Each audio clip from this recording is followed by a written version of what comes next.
Well, I'm currently over on the workbench, and this filter housing here and these parts here, they're all off the FE35. Now, when I run it up earlier and changed the oil, I noticed there was a problem with this filter housing and it had parts missing out of it. Now, with this bolt here, this bolt comes up through the filter like that.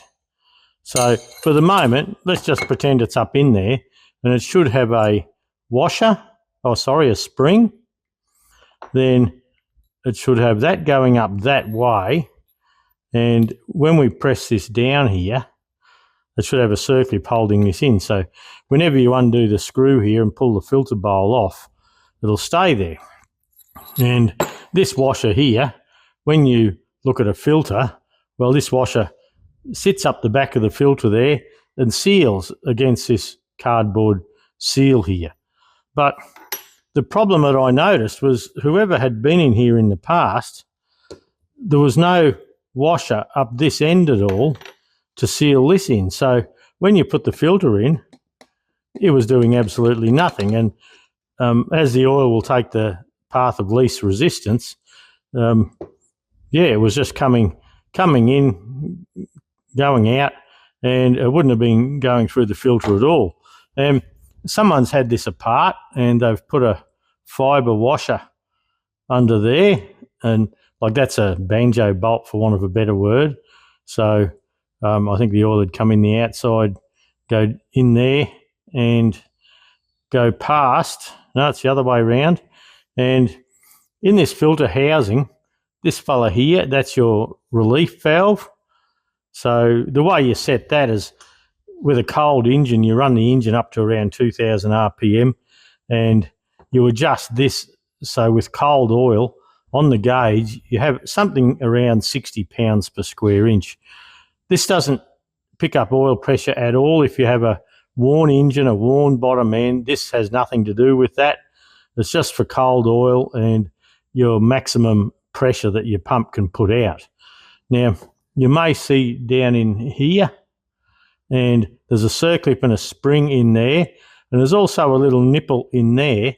So if it gets too hard to push the oil through the filter, this little poppet there will open this up and put the oil back out through, so back through the sump. So just to stop blowing filters up and things like that. So over the next day or so, now I'm not doing hydraulics, I'm going to work this over, tidy it all up, make sure it's okay. I'll put a circlip on here and things like that. Now, I have a couple of, I'll just stop hitting the camera if I can. This is a Purolator, RF60 I think that reads, Purolator Company Limited, RF60 trademark, so you can see that. These other ones I have over the back here, they're old ones. Well, I don't even know. I know they're off a Fergie, but they're probably off TA20s or something like that. I'm probably going to pop one of these apart and see if there's a washer in here that I can steal to get this one back going again. And if there's not, well, it should be a trip to the lathe, and we'll try and copy something like this that's going to fit with this thread there. So, yeah, just stay tuned for that. It shouldn't be too far away, and yeah, we'll work our way through it all.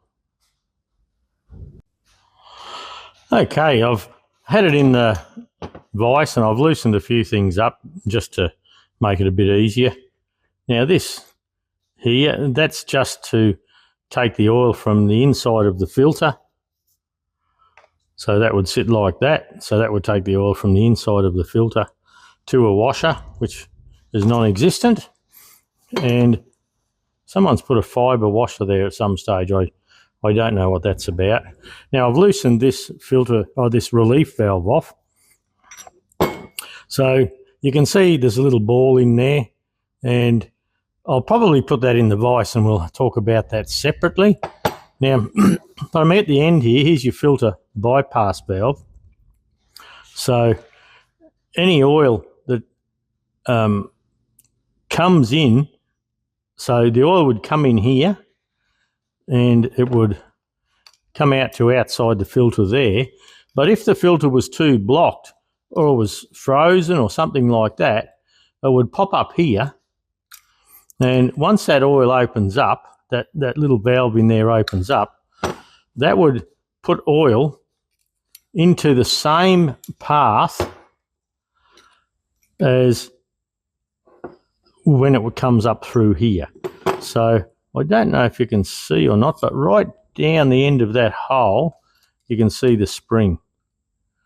And I can push that there. So it opens the oil from this cavity and it puts it straight down the middle where the other oil would go. So that's why they call it the filter bypass, because it bypasses the filter. So funny how they call things what they were, isn't it? So I'll pop this out. This is going to go boing.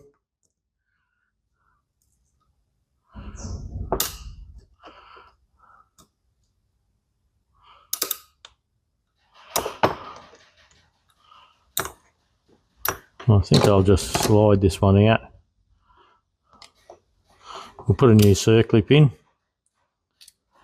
So that's the circlip. It's a circlip because it has eyes in the end. There's a shim, which you can see there. Here is the spring and there is the poppet.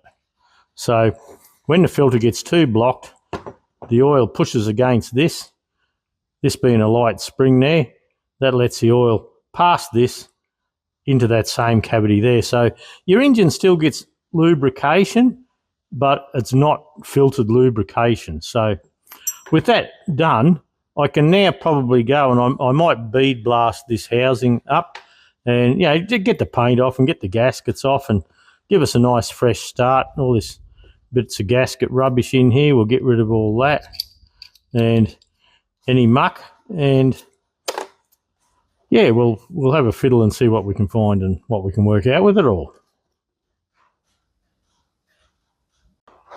I've stripped this to calamite filter housing just to see if there was a washer I could use, and they don't have a small washer that I could use there, so I'm going to have to make one in the lathe. And that big washer there, you can see that same setup roughly. We have a relief valve here where you can adjust the maximum system pressure, and on this one we have a filter bypass valve there. And in the bulletins, the bulletin section of my Bundy Bear Shed website, go to technical and service bulletins, there's actually bulletins on when they changed these valves and how they worked. So that housing there, that has a little wire clip holding that on there, so that's not any good to us.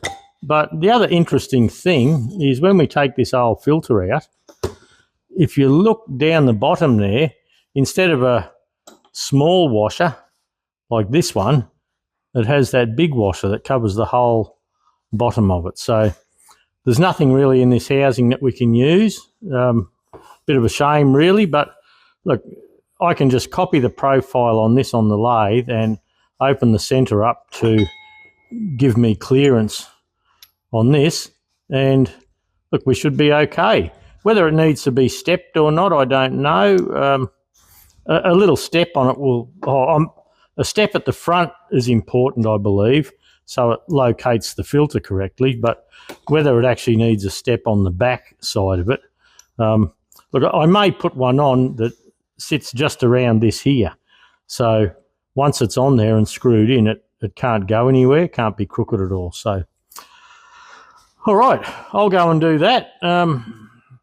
Yeah, that might do for just stripping it, just a quick little video. When we come to putting it all together, I'll probably cover things piece by piece in separate little clips. They won't be long, but that's pulling it apart for a service anyway.